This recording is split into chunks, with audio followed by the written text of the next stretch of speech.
அரசியல் நான் 87லேருந்தே பகுதி இளைஞரணி அமைப்பாளர், மாவட்ட இளைஞரணி அமைப்பாளர் மாதிரி கட்சி வேலைகள். இதுக்கு இடையிலையும் அதை படித்து அப்போ 3 வருஷத்தில் அதை பாஸ் பண்ணி முடித்து 1999 அக்டோபர் 17ஆம் தேதி சென்னை உயர்நீதிமன்றத்தில் வழக்கறிஞராக என்னை பதிவு பண்ணிக்கினேன்.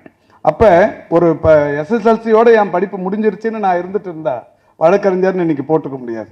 நான் இன்னைக்கு அரசியல்வாதியாக மேயராக இருந்தேன், சட்டமன்ற உறுப்பினராக இருந்தேன், இன்னைக்கு அமைச்சராக இருக்கிறேன். நாளைக்கு எதுவுமே இல்லாமல் போனாலும் இந்த வழக்கறிஞருங்கிறத என்னால் கடைசி நாள் உயிரோடு இருக்கிற வரைக்கும் அதை எங்கிலிருந்து எதுவுமே போகாது.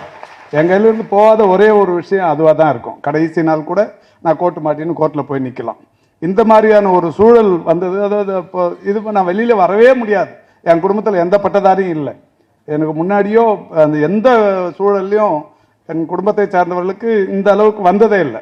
அந்த மாதிரியான ஒரு குடும்பத்தில் பிறந்த நான் ஒரு வழக்கறிஞர் ஆனதுக்கு அப்புறம் அது ஒரு பெரிய பிரமிப்பான விஷயம்தான். நண்பர் மகேஷ் சொன்னார்ல, 2004 கலைஞருக்கு ஒரு பாராட்டு விழா மதுரைக்கு போகிறோம். மதுரைக்கு போகிற வழியில் பெரம்பலூர் போகும்போது நான் போன காரம் எதிரில் வந்த கண்டெய்னர் லாரியும் பெரிய அளவில் மோதல்.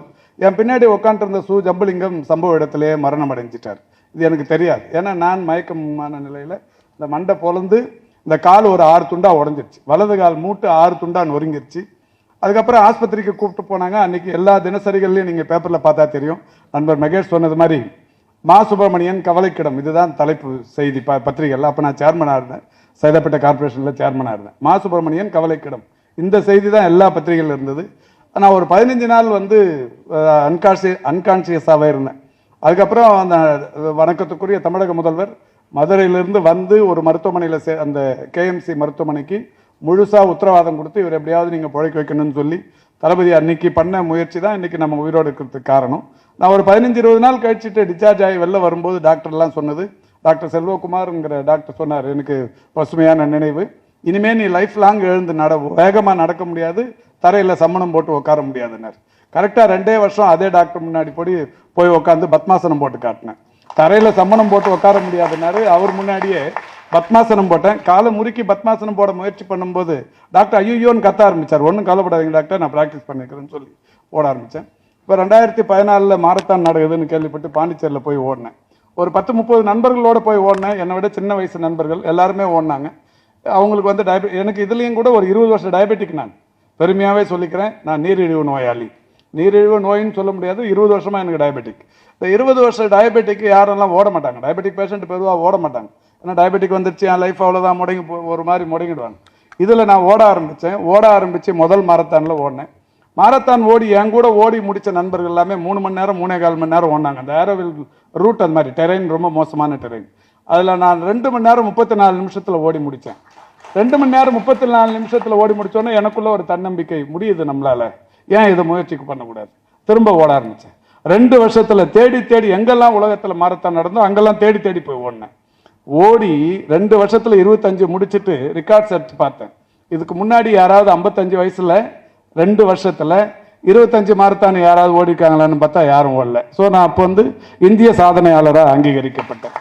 இப்போ 25 ஓடி இந்திய சாதனையாளர், 29 ஓடி ஆசிய சாதனையாளர், 3 வருஷத்தில் 50 ஓடி உலக சாதனையாளர், 4 வருஷத்தில் 75 ஓடினேன், ஹாண்டரி டாக்டரேட், 5 வருஷத்தில் 100 ஓடினேன். இப்போ நேற்றுக்கு காலையில் 131வது மாரத்தான் சென்னையில் ஓடி முடித்தேன்.